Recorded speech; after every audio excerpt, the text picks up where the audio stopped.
हरे कृष्णा। सभी भक्तों का हार्दिक स्वागत है। लोग कृष्ण साधक का प्रथम अध्याय कर रहे हैं, तीसरा दिन है और हम लोग आज श्री चैतन्य महाप्रभु के बारे में कुछ यहाँ पर पढ़ेंगे। तो मुझे आवाज बहुत गड़बड़ आ रही है। ओके,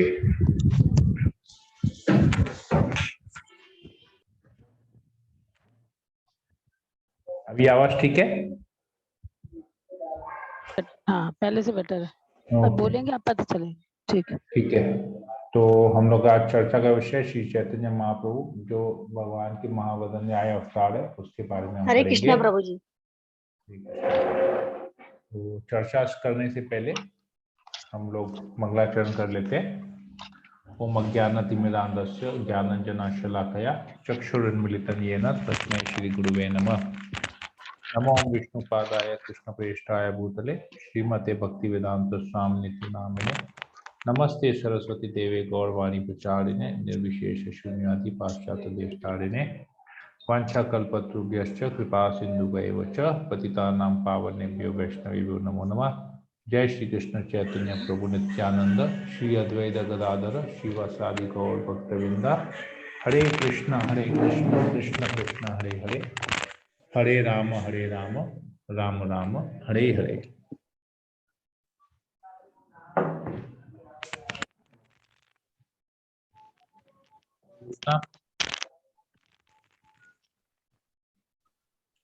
मेरा क्लास है अभी। हाँ, हरे कृष्ण।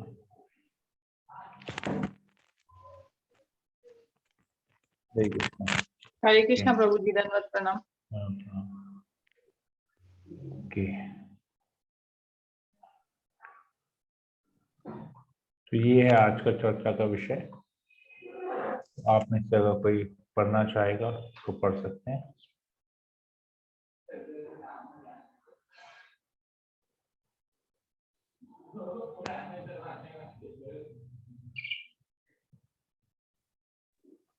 हरे कृष्णा प्रभु जी, हम पढ़ दे। हाँ, पढ़ लीजिए। चर्चा का विषय महावंदनाय अवतार भगवान चैतन्य। आत्म साक्षात्कार का विज्ञान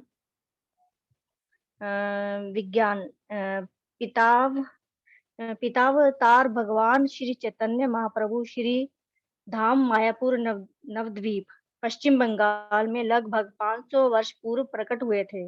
देश की यह प्रथा है कि जब शिशु का जन्म होता है तो ज्योतिषी को निमंत्रित किया जाता है। जब भगवान श्री कृष्ण 5000 वर्ष पूर्व प्रकट हुए तो उनके पिता द्वारा गर्ग मुनि को बुलाया गया था। गर्गाचार्य ने कहा, यह शिशु पूर्व में 3 वर्ण शुक्ल रक्त और पीत में प्रकट हुआ था और अब इसका कृष्ण वर्ण हुआ है। शास्त्रों में श्री कृष्ण का वर्ण मेघ के समान काला कहा गया है। भगवान श्री चैतन्य को श्री कृष्ण समझा जाता है जो पीत वर्ण के में प्रकट हुए हैं। चर्चा। 4 युगों के अनुसार भगवान के 4 वर्ण रंग कौन कौन से हैं? वैदिक शास्त्रों में इसके कई प्रमाण हैं कि श्री चैतन्य महाप्रभु भगवान श्री कृष्ण के अवतार हैं और इसे विद्वानों एवं भक्तों के द्वारा प्रमाणित किया गया है। भागवतम में आता है कि इस वर्तमान समय कलयुग में श्री कृष्ण अर्थात भगवान के अवतार सदा ही श्री कृष्ण का वर्णन करने में संलग्न रहेंगे। वे श्री कृष्ण हैं, परंतु कृष्ण भक्त के रूप में वे स्वयं अपना वर्णन करते हैं और इस युग में उनके शरीर का रंग कृष्ण काला नहीं होगा। इस अवतार की दूसरी विशेषता यह है कि वे सदा ही अपने पार्षद सहकारी जनों के साथ रहते हैं। भगवान श्री कृष्ण 2 प्रयोजनों के लिए यहाँ आते हैं, भक्तों की रक्षा करने के लिए और दुष्टों का नाश करने के लिए। इस युग में भगवान श्री चैतन्य महाप्रभु का मिशन भी यही है, भक्तों की रक्षा करना और अभक्तों को नष्ट करना। परंतु इस युग में भगवान का अस्त्र भिन्न है। वह चक्र गदा अथवा कोई घातक अस्त्र नहीं, उनका अस्त्र है संकीर्तन अभियान। भगवान श्री चैतन्य महाप्रभु ने संकीर्तन अभियान का आरंभ लोगों की आसुरी प्रवृत्ति का वध करने के लिए किया है। चर्चा करें, भगवान किन दो उद्देश्यों से आते हैं? इस पर कोई व्यक्ति गीता से एक श्लोक बता सकते हैं? भगवान चैतन्य का इस मिशन को पूरा करना अन्य अवतारों से कैसे भिन्न है? हरे कृष्णा, इसलिए धन्यवाद हरे माता कृष्णा। जी। तो इस क्वेश्चन को ले लेते हैं, कोई इसका उत्तर देना चाहेगा? कि प्रभु जी भगवान, हम बता दें? आपने तो रीडिंग की, भगवान और किसी का सुन लेते हैं कि और किसने, और कोई बताना चाहेगा इसको? भगवान किन दो उद्देश्यों से आते हैं, क्या दो उद्देश्य है, और इसमें गीता का क्या श्लोक है? गीता का श्लोक आई थिंक राखी माता जी अगर होंगी तो उनको पता होगा। हरे कृष्ण प्रभु जी, धन्यवाद। हाँ, धन्यवाद। गीता का श्लोक भगवान आपको याद है? या तो आई थिंक शांति दादा माता जी आपको पता होगा गीता का श्लोक, भगवान किस लिए अवतार लेते हैं। हरे कृष्णा, बोले। बोल रहे हैं भगवान दो उद्देश्य से आते हैं, मैंने भक्तों की रक्षा करने और दुष्टों का नाश। नाश करने नाश करने के लिए। भक्तों का यश। श्लोक कौन सा है शांति दादा माता जी, आपको पता है? प्रभु श्लोक जी याद है? नहीं प्रभु जी श्लोक याद नहीं रहते। लीलावती मोहिनी माता जी आपको पता होगा। प्रभु जी एक याद है, परित्राणाय साधु नाम विनाश संभवामि युगे भाभी युगे युगे परित्राणाय साधूनां विनाशाय च दुष्कृतां धर्म संस्थापनार्थाय संभवामि युगे। ये महाभारत का टाइटल में तो ये श्लोक आता था सबसे पहले महाभारत इसको सीरियल कहते के। हैं। तो सबको याद होना चाहिए ये श्लोक। भाभी युगे। ठीक है, तो ये दो कारण हैं, एक साधुओं का भक्तों की रक्षा करने के लिए और दुष्टों का संहार करने के लिए भगवान आते हैं। ये दो मुख्य कारण हैं। तो चैतन्य महाप्रभु का अवतार इससे भिन्न कैसे है, क्या अलग है? ये दो कार्य तो ये भी कर रहे हैं, पर इसमें कैसे अब दूसरे अवतारों से ये भिन्न है? जैसे भगवान नरसिंह देव अवतार लेते हैं अपने भक्त प्रहलाद के रक्षा करने के लिए और असुर हिरण्यकशिपु का नाश करने के लिए आते हैं। तो ये हो गया भगवान। बलि महाराज आते हैं, सॉरी वामन देव आते हैं। वामन देव आते हैं अपने भक्त जो देवता गण हैं उनको रक्षा करने के लिए, और जो असुर है बलि महाराज उसका जो आतंक था उसको खत्म करने के लिए आते हैं, भगवान वामन रूप में आते हैं। तो ऐसे करके बहुत सारे अवतार भगवान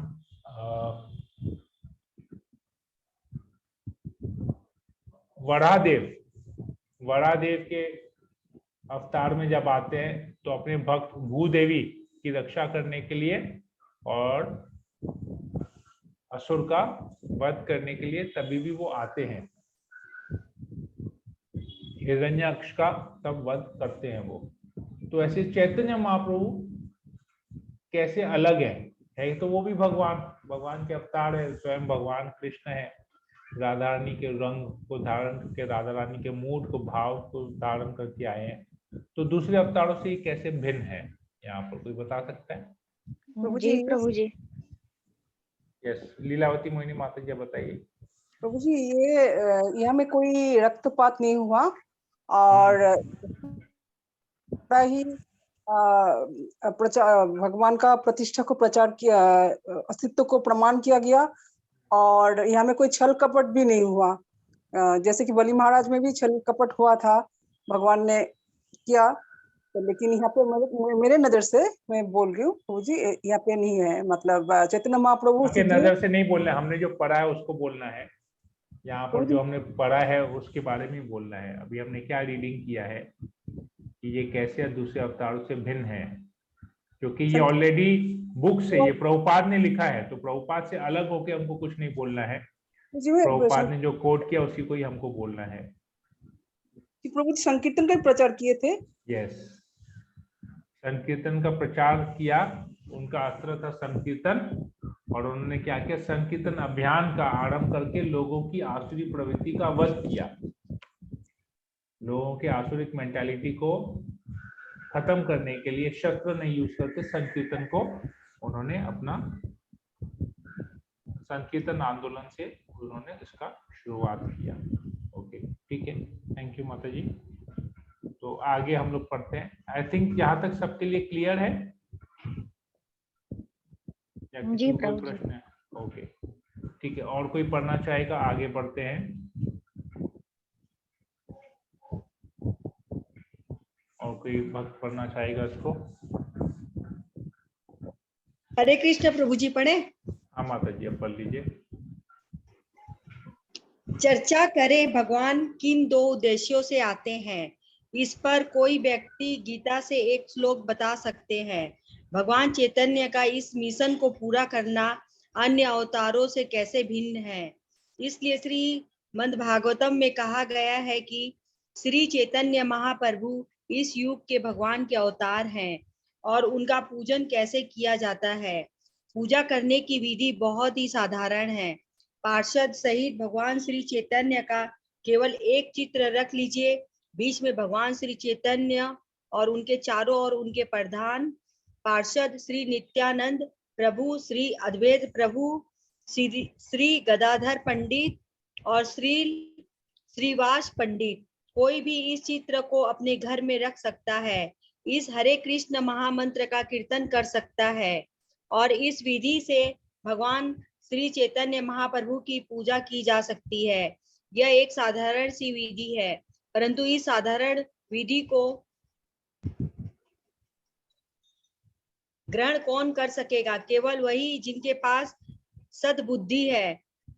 सुम धसा यदि कोई केवल श्री चैतन्य महाप्रभु का चित्र अपने घर पर रखता है और हरे कृष्ण का कीर्तन करता है तो वह भगवत साक्षात्कार कर लेगा। इस युग में जो पर्याप्त बुद्धिमान है वह इस कीर्तन आंदोलन को अपनाकर बहुत शीघ्र ही प्रगति कर लेगा। चर्चा करें भगवान श्री चैतन्य की पूजा करने की क्या विधि है। इस विधि को कौन ग्रहण कर सकेगा? भगवान श्री चैतन्य महाप्रभु को। हरे कृष्ण माता, ठीक है, इसको प्रश्न का उत्तर ले लेते हैं। कौन बताना चाहेगा इसका उत्तर? भगवान श्री चैतन्य की पूजा कैसे करेंगे, विधि क्या है? प्रभु जी हाँ, हम बता दें। बताइए।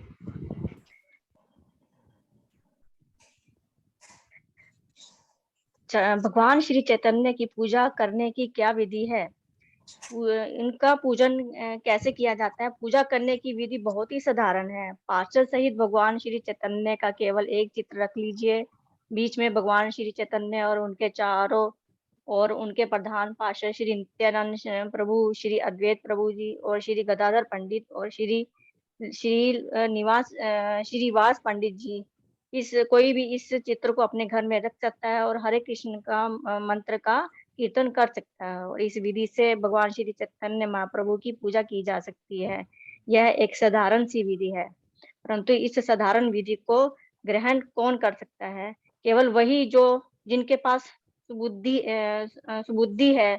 यदि कोई केवल श्री चैतन्य महाप्रभु का चित्र अपने घर रखता है और हरे कृष्ण का कीर्तन करता है तो वह भगवत साक्षात कर लेता है। इस युग में जो पर्याप्त बुद्धिमान है इस संकीर्तन आंदोलन को अपनाकर बहुत शीघ्र प्रकृति कर लेगा। हरे कृष्णा प्रभु। हरे कृष्णा, बहुत बहुत धन्यवाद। तो ये मतलब अब इधर एक दो बातें हमको और समझनी है।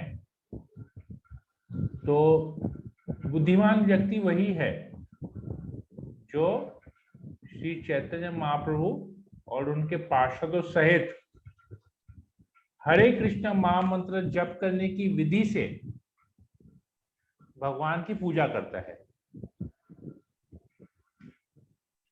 मैं फिर से बोलता हूं, बुद्धिमान व्यक्ति वही है या वही व्यक्ति बुद्धिमान कहलाएगा जो इस कलयुग में श्री चैतन्य महाप्रभु के साथ, उनके पार्षदों के साथ, चैतन्य महाप्रभु की पूजा उनके पार्षदों के साथ हरे कृष्ण महामंत्र जप करके करते हैं, तो वही व्यक्ति बुद्धिमान कहलाएगा।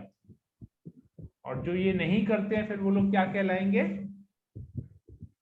बुद्धिमान का ऑपोजिट। क्लियर है ये बात? शॉर्ट में अगर इसको एक सेंटेंस में हमको समझना हो तो ये है। क्यों वो व्यक्ति बुद्धिमान कहलाएगा और जो ऐसा नहीं करता वो बेवकूफ क्यों कहलाएगा? क्योंकि मनुष्य जीवन, मनुष्य योनि, मनुष्य जीवन, मनुष्य जन्म इसलिए मिला है ताकि हम भगवत साक्षात्कार कर सके।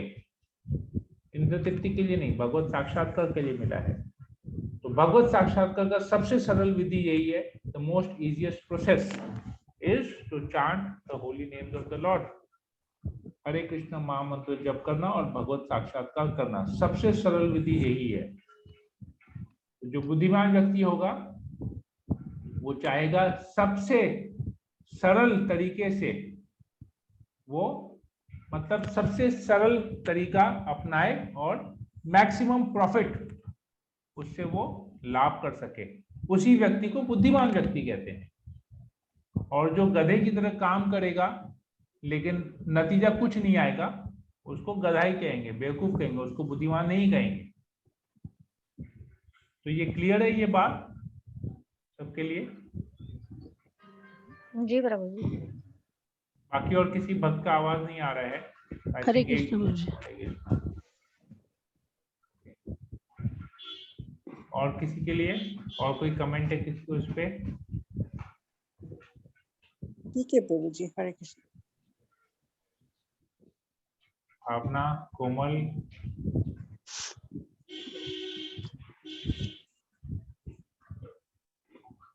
विनीत प्रभु, इंदु माता जी, राजू प्रभु, ठीक है ना प्रभु जी? यस जी प्रभु जी, ओके प्रभु जी।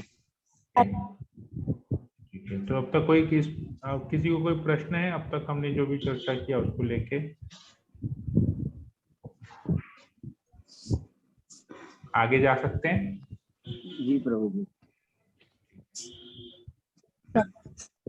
अगला आगे और कोई पढ़ लेगा? प्रभु जी मैं पढ़ूं? हाँ शांति दादा मत क्या पढ़, कहाँ चर्चा करें से पढ़ना है ना? जहाँ तक हमने स्टॉप किया वहां से आगे पढ़ना हाँ है। चर्चा करें भगवान श्री चैतन्य की पूजा यहाँ से करना है ना? वो सब तो पढ़ लिया है हमने। अच्छा, भगवान श्री चैतन्य महाप्रभु को गौर सुंदर अवतार हाँ कहा जाता है यहाँ से। हाँ राइट, यहाँ से। हरे कृष्ण। हाँ, भगवान श्री चैतन्य महाप्रभु को गौर सुंदर अवतार कहा जाता है। अवतार का अर्थ है अवतरण करना या नीचे उतरना। जिस प्रकार कोई व्यक्ति भवन की 5वीं मंजिल या 100वीं मंजिल से नीचे आ सकता है, उस प्रकार एक अवतार परम व्योम एवं चिदाकाश के वैकुंठ लोक से नीचे आता है। भगवान श्री चैतन्य महाप्रभु इस युग के अवतार हैं और वैदिक साहित्य में उनका वर्णन आता है। हम किसी को तब तक अवतार नहीं मान सकते जब तक उस व्यक्ति में शास्त्रों में दिए गए लक्षण ना पाए जाएं। अपनी अहेतु की दया के कारण श्री कृष्ण एक भक्त के रूप में पुनः आए और हमको यह दिखलाया कि श्री कृष्ण की शरण किस प्रकार लेनी चाहिए। भगवत गीता में भगवान का अंतिम उपदेश है शरण लेना, परंतु मूढ़ अर्थात महामूर्ख व्यक्तियों ने कहा मैं भगवान की शरण क्यों लूं? यद्यपि श्री चैतन्य महाप्रभु स्वयं श्री कृष्ण है, फिर भी इस बारे में वे हमें व्यावहारिक दृष्टिकोण से यह सिखा रहे हैं कि भगवत गीता के उपदेशों का अपने जीवन में किस प्रकार आचरण करना चाहिए। चर्चा करें। अवतार शब्द का क्या अर्थ है, उदाहरण देकर समझाएं। हमें किसी को अवतार कब मानना चाहिए? नंबर 3 क्वेश्चन, भगवत गीता में भगवान का अंतिम उपदेश क्या है? हम इस उपदेश का पालन नहीं कर रहे हैं, यह देखकर उन्होंने क्या किया? हरि बोल। यहाँ तक प्रभु जी। थैंक यू, धन्यवाद माता जी। ओके, तो 3 प्रश्न यहाँ पर आते हैं। अवतार शब्द का क्या अर्थ है? अवतार शब्द का क्या अर्थ है? अवतरण करना या नीचे गौर सुंदर अवतार कहा जाता है। नीचे उतरना। ओके, नीचे उतरना। उदाहरण क्या, एग्जाम्पल क्या दिया गया है यहाँ पर? 5वीं मंजिल से 100वीं मंजिल से भवन की नीचे 5वीं मंजिल से नीचे आ सकता है। ऊपर से नीचे आते हैं, ऐसे ही भगवत धाम से जो जगत है, आध्यात्मिक जगत है, चिदानंद जगत है, वहां से भगवान आते हैं। उसको यहाँ पर इसके अवतार कहा गया है। हमें किसी को अवतार कब मानना चाहिए? तो कैसे हम किसी को भगवान का अवतार मानेंगे? हरे कृष्ण प्रभु जी। तब अवतार उसमें शास्त्रों के अनुसार गुण न हो। तो लक्षण दिए जाए, लक्षण नहीं होंगे जब ना तक उसे पाए जाए। तो उसके सारे लक्षण शास्त्र में दिए गए हैं, हैं उसी के अनुसार। तभी उसी हिसाब से हम उसको अवतार मानेंगे। अगर उसके बारे में शास्त्र में कोई वर्णन नहीं है तो हम उसको भगवान का अवतार नहीं मान सकते। ओके, फिर अगला प्रश्न है, भगवत गीता में भगवान का अंतिम उपदेश क्या है? क्या उपदेश है भगवान का? शरण लेना। सर्वधर्मान परित्यज्य मामेकम शरणम व्रज, मेरे शरण में आओ, मैं तुम्हें सभी पापों से मुक्त कर दूंगा। तो हम उस उपदेश का पालन क्यों नहीं कर रहे हैं? हम भगवान की शरण क्यों लें? क्यों नहीं कर पा रहे हैं? क्योंकि हमें एक अहंकार है। अहंकार है। और यह देखकर उन्होंने क्या किया कि लोग उनकी शरण ग्रहण नहीं कर रहे, भगवान कृष्ण की शरण ग्रहण नहीं कर रहे हैं, तो भगवान ने क्या किया ये देखकर खुद ही सिखाने लगे प्रभु जी। खुद ही भक्त के चैतन्य रूप में आए, चैतन्य महाप्रभु के रूप में, खुद ही भक्त के रूप में आए, अवतार लिए और चैतन्य सिखाया कि कैसे शरणागत होना है, प्रोसेस भक्ति करना सिखाया। भगवान स्वयं आए भक्त के रूप में भक्ति सिखाने के लिए। ठीक है, ओके। तो फिर ये अगला एक श्लोक आता है, तो इसमें आता है कृष्ण वर्णन तिक्षाक्ष कृष्ण वर्णन तिषा कृष्णम संगोपागद ततोपार्षदम यज्ञ संकीर्तन प्रायेर जंती ही सुमेधश। तो कृष्ण का वर्णन और कृष्ण का जो रंग है उसके साथियों के साथ, उनके संग, उनके जो पार्षद हैं उनके पार्षदों के साथ अगर कोई संकीर्तन यज्ञ के माध्यम से, यज्ञ संकीर्तन प्रायेर जंती, अगर कोई इस प्रकार उसकी पूजा करता है तो उसको सुमेधश माना बुद्धिमान कहा गया है। तो कलयुग में बुद्धिमान व्यक्ति ईश्वर के, तो बुद्धिमान व्यक्ति क्या करता है कलयुग में? जो वाकई में व्यक्ति बुद्धिमान है वो क्या करता है? वो ईश्वर के उस अवतार की पूजा करने के लिए सामूहिक कीर्तन संकीर्तन करता है। जो कृष्ण नाम का निरंतर गान, किसका? जो कृष्ण नाम का गान कर रहे हैं उसका कीर्तन करता है। चैतन्य महाप्रभु तो हमेशा भगवान का कीर्तन करते हैं, तो उसी का गान करते हैं। यद्यपि उनका शरीर श्याम वर्ण का नहीं है किंतु वे स्वयं कृष्ण है। ठीक है, श्याम वर्ण नहीं है परंतु कृष्ण है। नहीं तो और वे अपने हो गई है आजकल, और वे अपने संगियों, सेवकों, आयुधों तथा विश्वास पात्र साथियों की संगत में रहता है। तो भगवान चैतन्य महाप्रभु अपने पार्षदों के साथ आते हैं और ऐसे ही वो कीर्तन करते हैं। और इंटेलिजेंट व्यक्ति, बुद्धिमान व्यक्ति क्या करता है? उस चैतन्य महाप्रभु की पूजा करता है, संकीर्तन करता है। जो चीज चैतन्य महाप्रभु ने किया है संकीर्तन, बुद्धिमान व्यक्ति भी वही संकीर्तन करता है, वो और कुछ नहीं करता है। बुद्धिमान व्यक्ति यही करता है। तो जो ये नहीं कर रहा है वो अल्पमेधश है, सुमेधश नहीं है। सुमेधश मतलब बुद्धिमान, अल्पमेधश मतलब कम बुद्धिमान, वो दूसरा कुछ करेगा, वो प्रॉपर बुद्धिमान व्यक्ति नहीं कहलाएगा। अल्प ज्ञानी, उसको ज्ञान नहीं है, ठीक है, या अल्प मेधश, उसको बुद्धि नहीं है। तो ये यहाँ पर बताया गया है। तो श्री चैतन्य महाप्रभु हमें भगवान को प्राप्त करने का प्रत्यक्ष अवसर दे रहे हैं। जब भगवान श्री चैतन्य महाप्रभु के प्रधान शिष्य श्री रूप गोस्वामी सर्वप्रथम श्री चैतन्य महाप्रभु से मिले तो वे बंगाल के शासन में एक मंत्री थे, परंतु वे श्री चैतन्य महाप्रभु के अभियान में सम्मिलित होना चाहते थे। तो श्री रूप गोस्वामी ने अपनी मंत्री का पद त्याग कर दिया और संकीर्तन अभियान में सम्मिलित होने के पश्चात जब वे शरणागत हुए तो उन्होंने भगवान श्री चैतन्य की संकीर्तन अभियान में बहुत ही सुंदर स्तुति की। क्या स्तुति की? वो कहने लगे, नमो महावदन्याय कृष्ण प्रेम प्रदायते कृष्णाय कृष्ण चैतन्य नामने गौर से नमः। हे प्रभु, आप सब अवतारों में से सर्वाधिक वदान्याय उदार हैं। ऐसा क्यों? कृष्ण प्रेम प्रदायते, क्योंकि आप प्रत्यक्ष रूप से भगवान का प्रेम प्रदान कर रहे हैं। आपका दूसरा कोई उद्देश्य है ही नहीं। आपकी विधि इतनी सरल, इतनी सुंदर है कि मनुष्य तत्क्षण ये भगवान से प्रेम करना सीख जाता है। अतः आप सब अवतारों में सर्वाधिक वदान्य हैं और स्वयं श्री कृष्ण से अतिरिक्त यह किसी के लिए भी संभव नहीं है कि वह इस प्रकार का वरदान दे सके। अतः मैं कहता हूं कि आप स्वयं श्री कृष्ण हैं। कृष्णाय कृष्ण चैतन्य नामने, आप श्री कृष्ण हैं, परंतु आपने श्री कृष्ण चैतन्य नाम स्वीकार किया है। मैं आपकी शरण ग्रहण करता हूं। ये बहुत सुंदर है। तो देखिए, इधर दो बातें हम समझते हैं। रूप गोस्वामी ने अपने पदवी को, अपने उपाधि को त्यागा। जैसे हम लोगों ने श्लोक पढ़ा था, सर्वोपाधि विनिर्मुक्तम तत्तत्कर्मेतम निर्बलम ऋषिकेन ऋषिकेश सेवनम भक्ति उच्चते। अपनी उपाधियों से मुक्त होकर जब हम भगवान कृष्ण की सेवा करते हैं, सारी इंद्रियों को भगवान की सेवा में लगाते हैं, तो शीघ्र ही हम शुद्ध बन जाते हैं। तो ये यहाँ पर भी ऐसे ही था। रूप गोस्वामी ने इसको प्रैक्टिकली करके दिखाया। वो जो मंत्री थे, मंत्री की उपाधि को त्यागा और उन्होंने अपने इंद्रियों से भगवान की सेवा की, महाप्रभु की सेवा की और उनके प्रति शरणागत हुए और शुद्ध भक्त बन गए। तो यही प्रैक्टिकली इन्होंने करके दिखाया है और वही कहते हैं कि आप स्वयं कृष्ण हैं।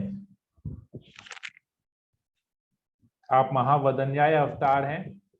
आप जो इतना कठिन, जो कृष्ण प्रेम है, इतना दुर्लभ कृष्ण प्रेम है, आप इतनी सरलता से सबको दे रहे हैं, इतने सुंदर तरीके से, इतने सरल उस पर केवल हरे कृष्ण महामंत्र का कीर्तन करके, संकीर्तन करने से लोगों को कृष्ण प्रेम मिल जा रहा है। तो आप महावदन, बहुत उदार है, कृष्ण से ज्यादा उदार है। कृष्ण ने अपना प्रेम गोपियों को दिया, पांडवों को दिया, सखाओं को दिया, मथुरा में अपनी रानियों को दिया, अपने मित्र अर्जुन को दिया, परंतु सबको नहीं दिया। और चैतन्य महाप्रभु ने सबको दिया, हर एक असुर को भी पकड़ पकड़ के, सब जो नराधम व्यक्ति थे, जो एकदम अधम से अधम पुरुष को भी उन्होंने अपना प्रेम, यहां तक कि जानवरों को भी अपना प्रेम दिया, कृष्ण प्रेम दिया सबको। चैतन्य महाप्रभु जब जा रहे थे साउथ इंडिया, तो वो जब जंगल से क्रॉस कर रहे थे, बिहार साइड के जंगल को क्रॉस कर रहे थे, तो वहां पर उन्होंने कीर्तन करते करते जा रहे थे, कृष्ण केशव कृष्ण केशव पाहिमान, राम राघव राम राघव रक्षा माम, हरे कृष्णा कृष्णा कृष्णा हरे हरे, हरे राम राम राम हरे। ऐसे कीर्तन करते करते जा रहे थे। तो वहां पर जितने भी जानवर थे, सब लोग कृष्ण, सबको चैतन्य महाप्रभु ने कृष्ण प्रेम प्रदान किया और सब लोग एकदम कृष्ण प्रेम से, इस कीर्तन से झूम रहे थे। तो ये यहाँ पर आता है। बहुत सुंदर इसके पीछे में एक हमारे इस्कॉन के कुछ भक्तों ने इसको डिस्क्राइब किया है चित्र के माध्यम से, तो वो मैं आप लोग के साथ शेयर करता हूँ, आप लोग देखिए।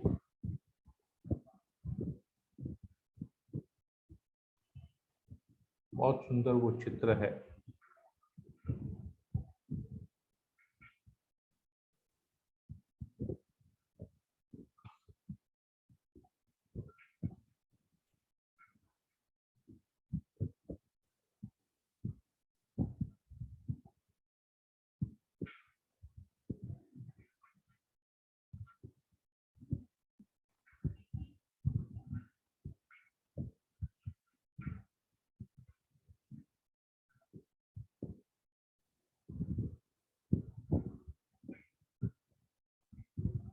ओके, ये आप देख सक रहे हैं, ये रूप गोस्वामी चैतन्य महाप्रभु के प्रति शरणागत होते हैं। इस चित्र को आप देख पा रहे होंगे स्क्रीन में, देख पा रहे हैं आप लोग? यस प्रभु। जी प्रभु। प्रभु जी। ये रूप गोस्वामी चैतन्य महाप्रभु के प्रति शरणागत होते हैं।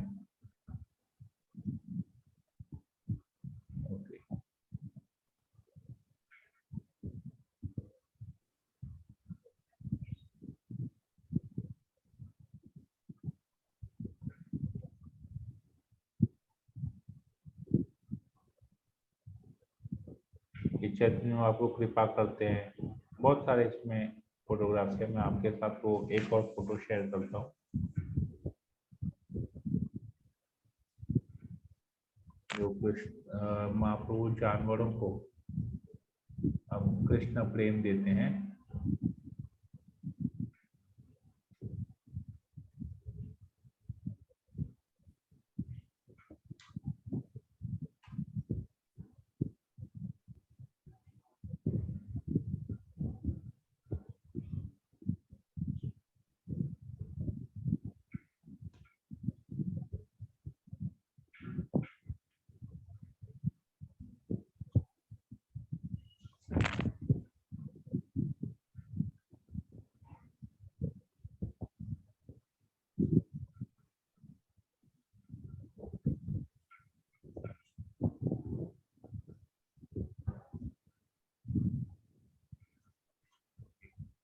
शेयर करता हूँ।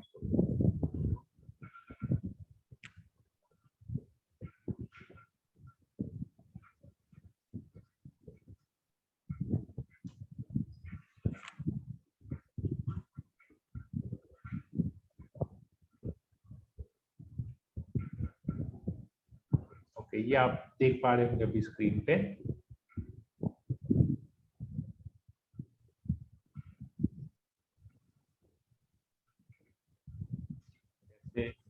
हाथी, बाघ, बंदर, ऐसे सब लोग नृत्य कर रहे हैं। चैतन्य महाप्रभु ने सबको कृष्ण प्रेम दिया, सबको। देख पा रहे हैं आप लोग? जी प्रभु। यस प्रभु। जी प्रभु जी।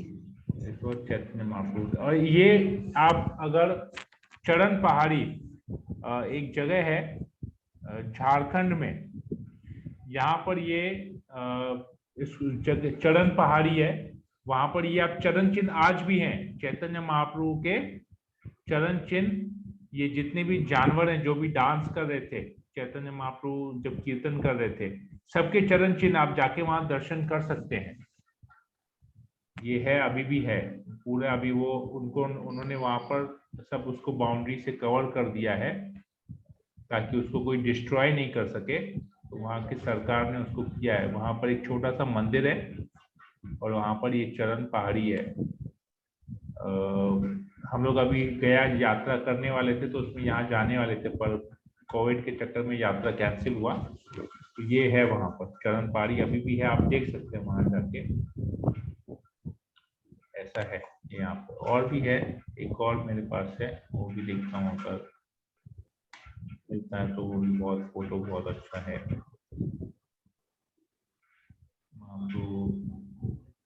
ओके, ये रहा, ये भी सुंदर फोटो है, तो भी आप लोग देख सकते हैं।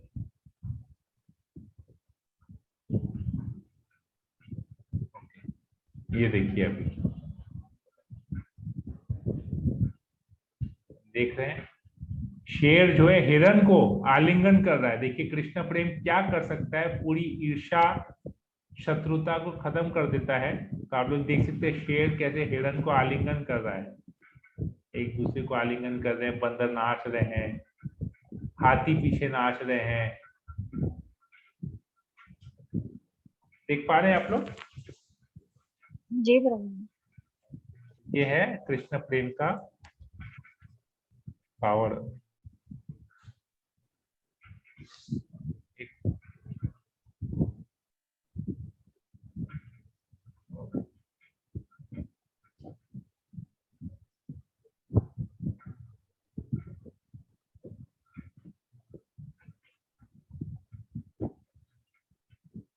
एक और है,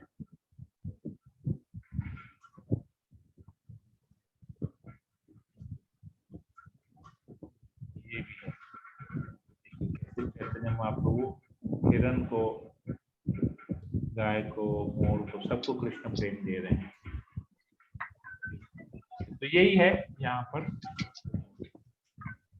इतना सुंदर सुंदर सब चित्र है, कैसे भक्त लोग इन लीलाओं को चित्र के माध्यम से लाते हैं ताकि हम इनको देख के समझ पाए। ये है उनका उदारता है, उनकी उदारता है ये।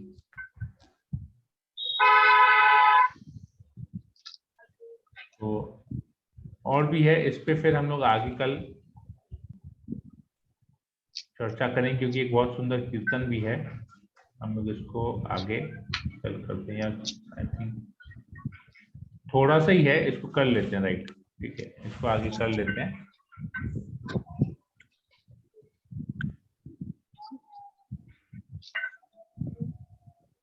ओके, तो बुद्धिमान व्यक्ति ये करते हैं। तो वो अब श्री चैतन्य महाप्रभु हमें भगवान को प्राप्त करने का प्रत्यक्ष अवसर देते हैं। जब भगवान श्री चैतन्य महाप्रभु के प्रधान शिष्य श्री, ये तो हमने पढ़ लिया, मंत्री पद त्याग दिया, ओके, कृष्णा कृष्ण चैतन्य नाम में गौर से नमः। तो श्री चैतन्य महाप्रभु सब अवतारों में सबसे उदार क्यों कहा जाता है? क्योंकि वो बहुत सरलता से, बहुत आसानी से, जो बहुत अत्यंत दुर्लभ कृष्ण प्रेम है वो हम सबको प्रदान करते हैं, बहुत सरल विधि से। तो भगवान श्री चैतन्य महाप्रभु की यही विधि है। श्री चैतन्य महाप्रभु स्वयं श्री कृष्ण हैं और वह एक बहुत ही साधारण विधि के द्वारा यह शिक्षा दे रहे हैं कि किस प्रकार भगवान का प्रेम विकसित किया जाए। वह कहते हैं केवल हरे कृष्ण का कीर्तन करो, हरे नाम हरे नाम एवं केवलम, कलो नास्त्येव नास्त्येव नास्त्येव गतिरन्यथा। इस युग में हरे कृष्ण महामंत्र का केवल कीर्तन करते जाओ, इसके अतिरिक्त और कोई विकल्प, दूसरी विधि है ही नहीं। भगवान श्री चैतन्य महाप्रभु के द्वारा भगवत प्रेम प्राप्त करने की कीर्तन विधि संकीर्तन कहलाती है। संकीर्तन एक संस्कृत शब्द है। सम का एक अर्थ है सम्यक, पूर्ण, सम्यक, पूर्ण, और कीर्तन का अर्थ है कीर्ति, यश, गाना या वर्णन करना। तो पूर्ण वर्णन का अर्थ है परतत्व श्री भगवान, परतत्व श्री भगवान की कीर्ति। यह नहीं कि कोई किसी भी वस्तु का वर्णन करे या किसी भी मनुष्य की कीर्ति गाए और वह कीर्तन होगा, नहीं। व्याकरण की दृष्टि से भले ही यह कीर्तन हो, परंतु वैदिक प्रणाली के अनुसार कीर्तन का अर्थ है परम सत्य परमेश्वर भगवान का वर्णन करना, कीर्तन इसे कहते हैं। तो संकीर्तन का यही अर्थ है कि वो भगवान श्री कृष्ण की कीर्ति होनी चाहिए, भगवान श्री कृष्ण का यश का गान होना चाहिए, भगवान का गुणगान होना चाहिए, उसी को कीर्तन कहते हैं। उसका जो वर्णन होता है उसी को कीर्तन कहते हैं। बाकी और दूसरा भी कोई जहाँ भगवान की कीर्ति नहीं है उसको हम कीर्तन नहीं कह सकते हैं। हरे कृष्णा। तो यहीं पर इसको हम करते हैं। कल हम लोग फिर इसके ऊपर में एक और आता है, परम पुरुषोत्तम भगवान के प्रमाण, श्री चैतन्य महाप्रभु कैसे भगवान हैं उनके सब प्रमाण आते हैं, इसको हम कल चर्चा करेंगे। हरे कृष्णा। अभी और किसी को कोई प्रश्न हो, कोई कमेंट हो तो आप लोग बोल सकते हैं, हमारे पास 5 मिनट समय तो उसको ले लेंगे। हरे कृष्णा। किसी को कोई क्वेश्चन है या कोई कमेंट है? अंजू मित्तल माता जी, आशा रानी माता जी, अर्चिता अग्रवाल, सुनीता माता जी, बोलिए। नहीं प्रभु जी, यहाँ तक आ गया समझ। भावना, उषा माता जी, कोमल, लीलावती मोहिनी माता जी, मीनाक्षी माता जी, मुकेश प्रभु, प्रीति सिंह माता जी, पुष्पदेवी माता जी, राजू प्रभु, राखी जायसवाल, सुमन चौरसिया, राखी सिंह, विनीत मंटू। कोई प्रश्न है किसी को? नहीं प्रभु जी, हरे कृष्ण।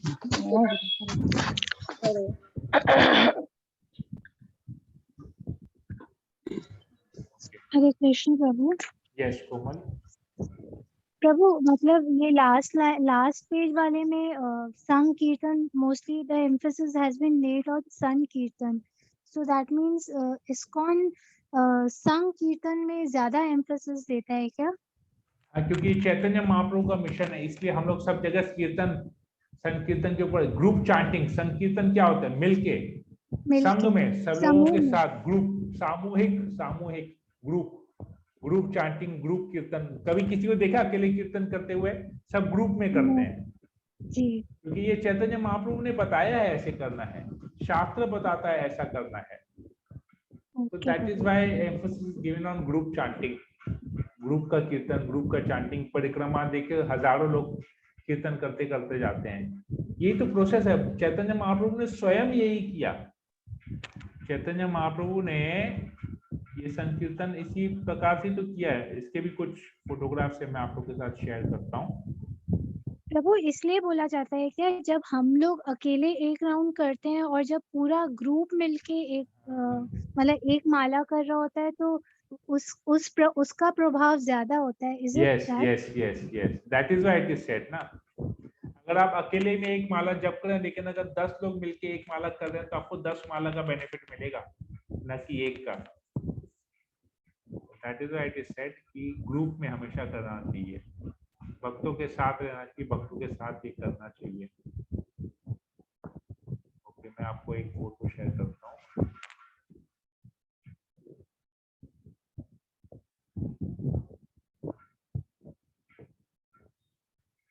चैतन्य महाप्रभु का ग्रुप, कैसे वो ग्रुप चांटिंग करते हैं।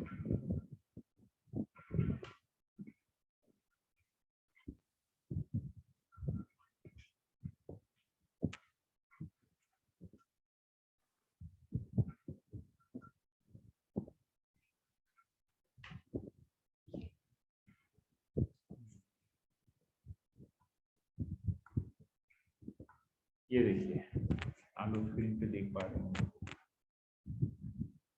चैतन्य महाप्रभु, नित्यानंद प्रभु, पीछे में अद्वैत आचार्य हैं। देख पा रहे हैं आप लोग? यस प्रभु। ये प्रोसेस है। जी प्रभु। कीर्तन करते हैं ऐसे। हरे कृष्णा। ठीक है, किसी को और कोई प्रश्न है या और कुछ पूछना है तो मैं सेशन को यहीं एंड करता हूँ। हरे कृष्णा, हरे कृष्णा, हरे कृष्णा, कृष्ण कृष्ण हरे हरे, हरे राम राम राम हरे हरे, हरे राम राम राम वांछा हरे कल्पतरुभ्यश्च कृपा सिंधुभ्यश्च पतितानां वैष्णवेभ्यो नमो नमः। अनंत कोटि वैष्णव वृंद सच्चिदानंद की की जय, श्रील जय, प्रभुपाद जय की जय। की जय। कृष्णा, हरे कृष्णा।